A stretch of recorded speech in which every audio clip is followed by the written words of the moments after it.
Hello, Reddit. This is my first time posting here since I need some help and it's a bit urgent.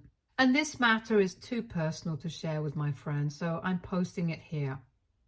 I, 52, female, have been a single mother to my son, 25, male, and have raised him on my own since he was born. My husband unfortunately passed away while I was pregnant with him.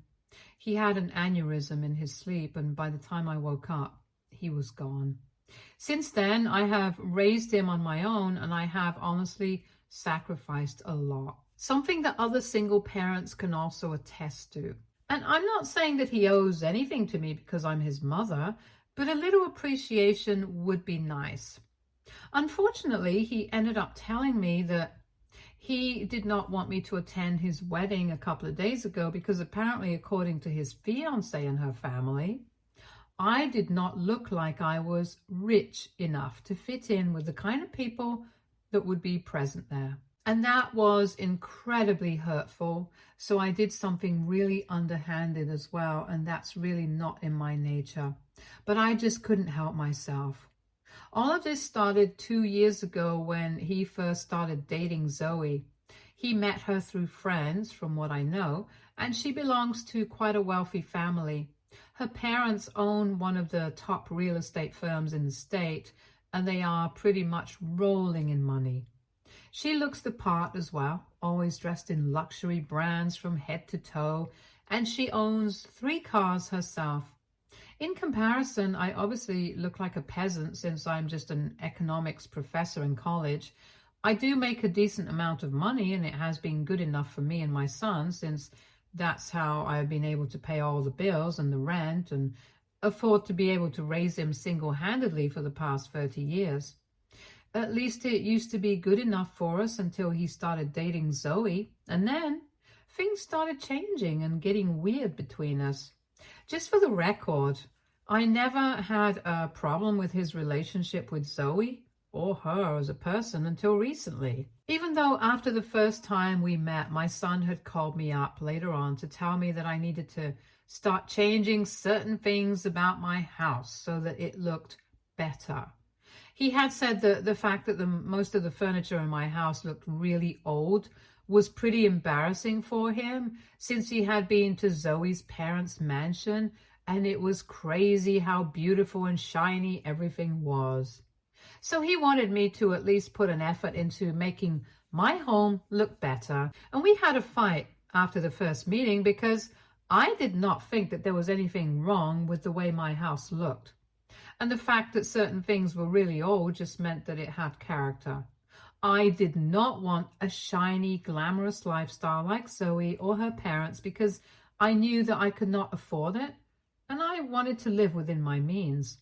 I was perfectly happy with how my life was, and I did not have any complaints, so he had no reason to be complaining about it either, because some of the things that he wanted me to replace, like some furniture and stuff, had actually been picked out by my late husband, and I really valued them.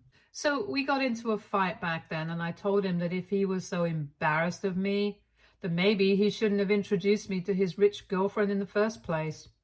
And then he realized that he was being a jerk and apologized to me later, and we were able to patch things up. But after that, he never brought Zoe over to my place, and I only met her a handful of times. And I met her parents once when they got engaged, and I attended the party that they threw. Even then, my son had a lot to say about the way that I was dressed, and he said that it was an engagement party, so I should have put more effort into how I dressed. But according to me, I was dressed perfectly fine. I'm not stupid. I could tell that his real problem was with the fact that I was not dressed in luxury brands and I was just wearing things that I could afford. But I guess he was too afraid to say it. Anyway, I tried not to mind that, and even though he had started being very distant from me ever since he had introduced Zoe to me, I still tried to keep in touch with him. But then 3 days ago, he visited me and told me that after Zoe and her parents had met me at the engagement party, and they did not think that I would fit in with the crowd that would be present at their wedding, since it would be mostly their friends and other business associates who worked with her parents, but none of his family members. And since Zoe's parents were funding most of it, he thought that it would be better for him to respect their wishes. He even said that he would have a private ceremony later on and I would be invited to that. But for now, he just wanted me to understand where he was coming from, because ultimately he did not want me to feel out of place. I was very hurt when he said that and I started crying. But then he got really exasperated and said that there was nothing worth crying over this because it was just a fact that I did not look rich enough to fit in there. And he did not want me to embarrass neither myself nor him. He told me that he had hoped that I would understand, but I was just being selfish by not caring about his image in front of his in-laws. And once I stopped crying, I told him to get out of my house and never come back. He tried to argue, but I just screamed at him and asked him to leave. Once that was done, I was still pretty upset, so I decided to do something that I'm not sure was the right move or not. So a couple of weeks ago, I had actually helped him get the venue that he wanted for his wedding. When I called him to check up on him a couple of weeks back, he had been telling me that he was struggling to finalize the venue. Apparently, the place that he wanted was something that Zoe had her mind set on, and it was not something that had been listed in the properties that their wedding organizers had shown them. But it was a really beautiful place, a little out of the city.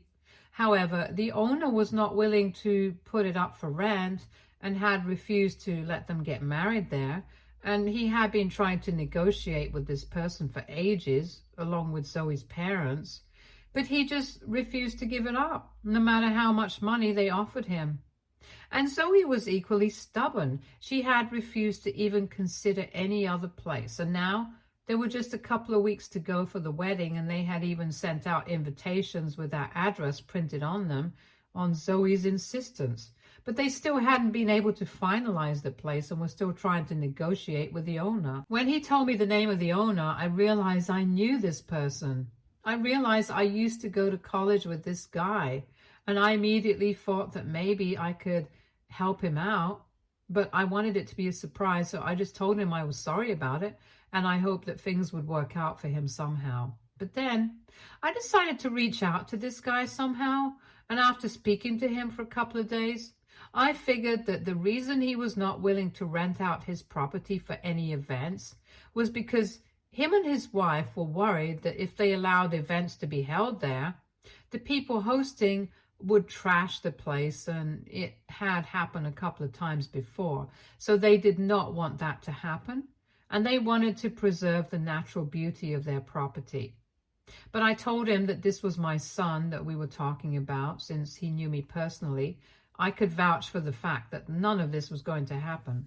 And on top of that, Zoe's parents were also the owners of the top real estate firm, so he did not need to worry about whether the place would get trashed or not. It took me a while, but after a few days, I was finally able to convince him, and he agreed to speak to my son. I was also able to convince him not to mention my name because I wanted to tell them about it after the wedding and surprise myself. Anyway, once I was able to convince him, he agreed to it, and my son was really happy. He did not have any idea I was behind all of this, and I guess that was why he was so confident when he told me that I was not wanted at the wedding. Anyway, after he paid me that visit, I was very hurt, and I decided to call up the owner of the place, and I explained to him what had happened just now. I did not intend to overshare, but I was so upset I just ended up telling him everything, and he literally had to comfort me, even though we are not particularly close. But him and his wife were really kind to me and told me that they were going to back out of the deal because they did not think they wanted to have anything to do with such an ungrateful person. I thanked them, and the very next day they told me that they had returned the money that they had taken in advance and had informed them that they would no longer be able to rent out their property to them, so they had to look for someplace else. Zoe's parents had apparently been furious and had even threatened to sue them, but they said they did not care about any of it. There were still 2 weeks to go for the wedding, and the papers that they had signed clearly stated that they were perfectly within their means to cancel up to 1 week before the event was supposed to be held. So they couldn't exactly sue them on any legal grounds because they had stuck to the contract. It's not their fault. They didn't get their lawyer to read the fine print in a hurry. So now they did not have a venue, and I felt pretty vindicated. So much so that I decided to put all of this in a letter and send it to my son. It was a petty move, I agree, but he had hurt me a lot over the course of the past couple of months, and I just couldn't tolerate this anymore. So I explained everything in my letter, and instead of posting it, I went to his house that evening itself, knocked on the door, and left that letter on the doorstep before driving back home. To make sure that he wouldn't be able to reach out to me after that, I decided to block him as soon as I got into the car. And later that night, he paid me a visit once again, but this time he cut a much more sorry figure. He told me that he had come over as soon as he had finished reading the letter, and he was here to apologize because he had no idea that I was the one who had managed to get that venue for him. He was literally crying and said that he was really sorry about the way he was treating me, and he had no idea that it would hurt me so much. But now he had spoken to Zoe, and even she was quite upset. So he needed me to speak to the owner and fix the situation for him. Because there were just 2 weeks to go before the wedding, and all the invitations that had the venue's address printed on them had already been sent out. So they really needed my help at this point. He started begging me to help him out, but I told him that the way that he had been treating me for the past couple of months, ever since he had started dating Zoe, had been absolutely unacceptable, and the things that he had said were really hurtful. So I didn't think that I wanted anything to do with him after this, because I had believed that I had raised a good man. But he had been extremely shallow and had decided to side with his fiancée and her parents over his mother. I told him that right from when he was a child, I had sacrificed a lot for him, and in return, I had only ever expected him to be a bit appreciative of me. But he had made it very clear that he was ashamed and embarrassed by me, and did not want to claim me as his family just because his fiancée and her parents were not on board with it and were embarrassed by me. He said that he was going to take it all back, speak to Zoe and her parents, and get them to apologize to me as well. But for now, he just wanted me to speak to the owner and fix the situation so that they could get married in the venue that had been chosen already. I told him that I had already spoken to the owner and I was not going to keep disturbing them again and again. So now they had to figure out a way to deal with this on their own, because I would not be able to help them out in any way whatsoever. And then he started getting pissed off and told me that I was being really unreasonable right now. So I told him that he had to leave because I could not help him out. I was feeling pretty adamant at the time, but he just seemed to give up and told me that I was free to do whatever I wanted. But if I did not help him out this time, I was going to lose him forever. Because he had never thought of me as a vindictive person, but clearly I was being extremely selfish, and he was sick of having to balance these two because it was just so much pressure on him. He told me that he couldn't keep up with this balancing act, but at least Zoe would be understanding. He claimed that he was exhausted and was done with it. Then he left. And since then, I've been worried about whether I have made the right choice or not. So I'm here to ask, AITA for refusing to help my son get back his wedding venue? Update 1. Hi, so it's been a week since I've spoken to my son last, and I still haven't reached out to the owner of the venue to fix anything. I had been pretty conflicted about what I needed to do, but things are clear to me now. I was just being a sentimental fool, but I thought things through now, and my son is old enough to deal with this on his own.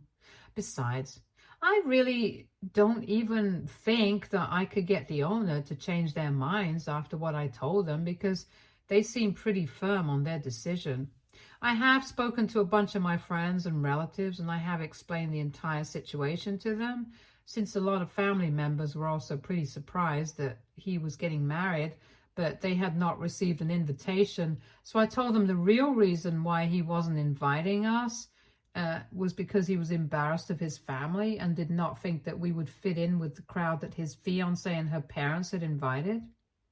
People were really offended, and when I told them what I had done with the venue and everything, they seemed to think that it was an appropriate reaction for me to have. Also, my son hasn't even bothered to speak to me after the last time he left, and we didn't exactly end that discussion on a good note. If he really thought that this was important enough, he would have reached out to me once again.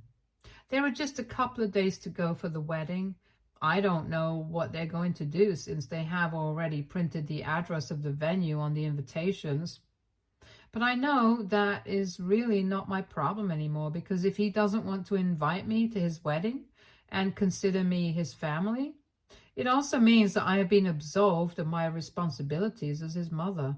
So I'm still trying to process this emotionally, because it's quite a difficult thing, as throughout my life, all I have ever had is my son as a single mother. But in my head, I have made a decision and I'm going to stick with it. Update 2. Hi, so there are just 2 days to go until the wedding, and I was really not holding out any hope that my son would reach out to me anymore. But today, Zoe actually reached out to me. It was pretty surprising that she would ask me to speak to her, because I had assumed that she and her family did not want me at their wedding in the first place. So why would she expect me to want to talk to her? But when she called me, I had a gut feeling and I answered the call.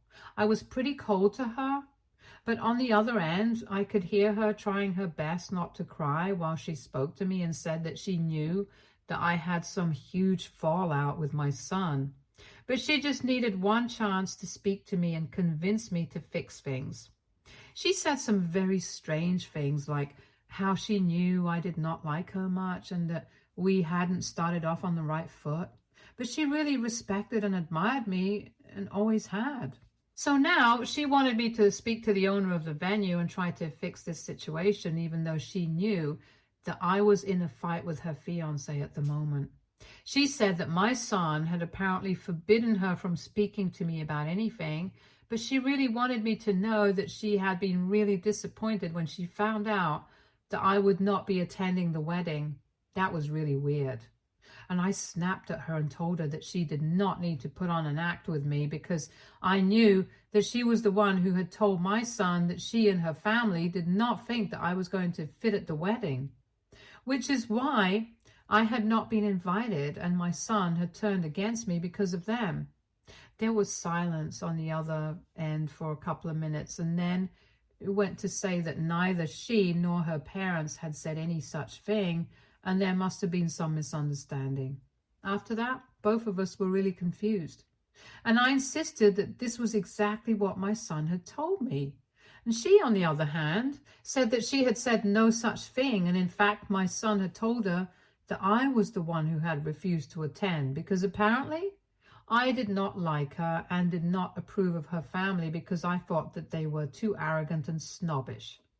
Once we had swapped stories, we realized that my son had been feeding us both a bunch of lies, because in all probability, he was the one who was embarrassed and was throwing Zoe and her family under the bus just so that he wouldn't have to invite me to the wedding and show everybody at the wedding that he did not exactly belong to their world.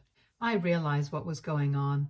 My head literally started spinning, so I told Zoe that I would call her back later to discuss this in detail, but for now, I just need a break. After about half an hour, once I had managed to process this, I called her back and we talked about this some more. I told her everything that happened right from the beginning, how my son had always made it seem like she and her family had a problem with me, but she claimed that she had never said any of those things, and neither had her parents said anything that my son had claimed. And she told me that my son had always made it seem like I did not like her family, which is why she had kept her distance from me. And even when he decided not to invite me to the wedding, he had said something else to me, which you guys all know. But he had told Zoe that I was the one who was not interested in attending because I did not approve of her and had actually told her that he was going no contact with me. So she needed to respect that as well. And that was why she had never bothered to speak to me about it until now. I was incredibly hurt when I learned these things were happening because of my son, not because of his partner. Because at least when I believed that Zoe and her family were behind all of this, I could forgive my son, even if it was just a little bit, because I knew that he was under somebody else's influence. But now, knowing that he was doing all of this on his own, there is just no forgiveness for him in my heart anymore. After speaking to Zoe, both of us were really disappointed, and she told me that she had nothing to say to him anymore. After apologizing to each other for the misunderstandings, we hung up.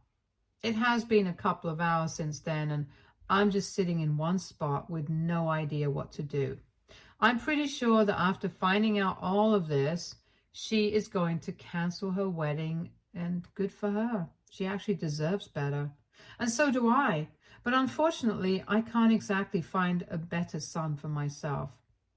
This is all I have, and every time I think about how much I have done for him and what he did for me, my heart just starts hurting more and more. I'm pretty sure he's going to reach out to me after this, since he's going to be able to figure out that Zoe and I have had a discussion about all of this, and both of us know the truth now.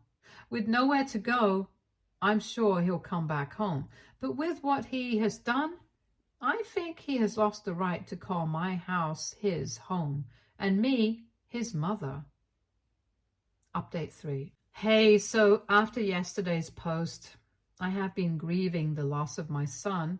He's alive, but I know I've lost him, and even if he comes back, I'm not taking him back in.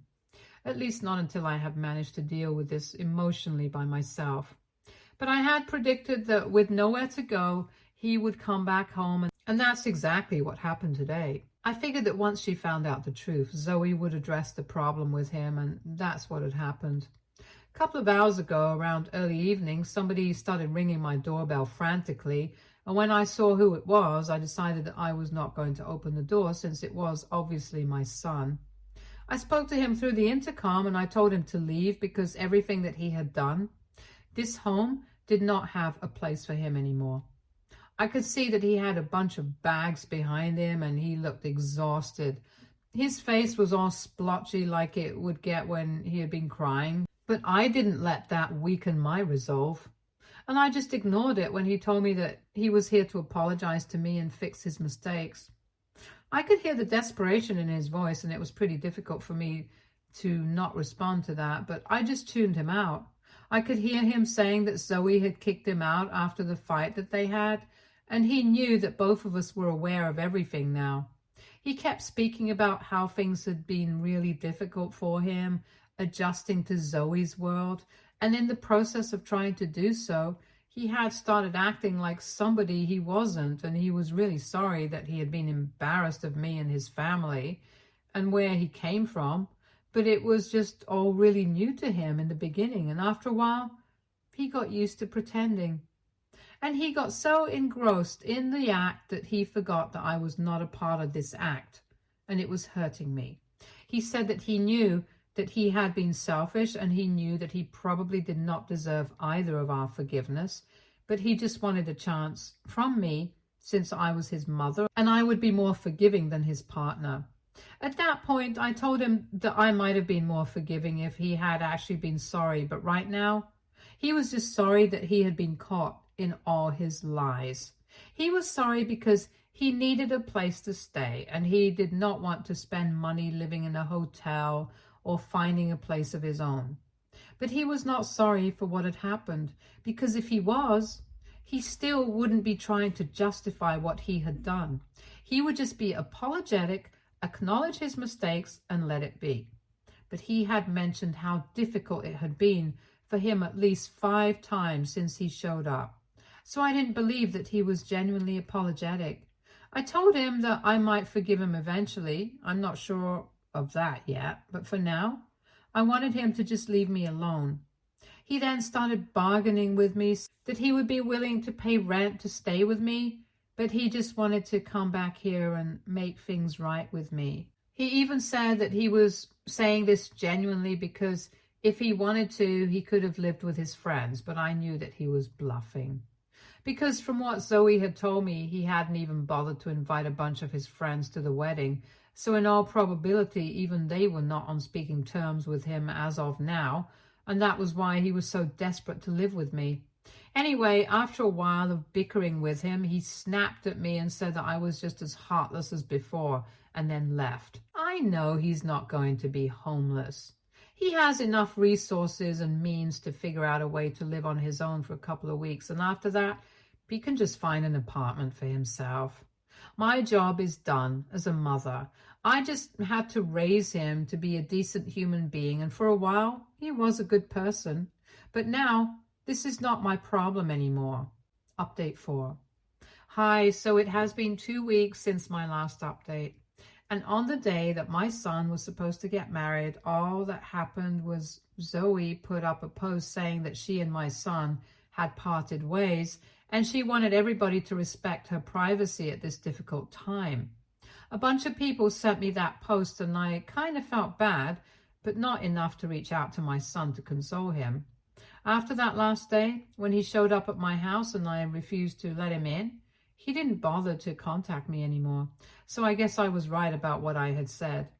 He was just sorry back then because he had been caught, and he knew that nobody else apart from me would even think about speaking to him again. But I had decided to turn my back on him, and since that had happened, he hadn't reached out to me to apologize, so I guess he's fine with staying no contact. As am I. I've been living on my own for the past couple of years anyway, so what difference does it make to be completely by myself? And it's not even like I'm lonely. I have friends, I have family, and I have my life. My son is just not going to be a part of it anymore, and that's it. Maybe I will find it in myself to forgive him one day, but it's not going to come anytime soon, and I am fine with that. Stay tuned for more stories from Argo Relationships.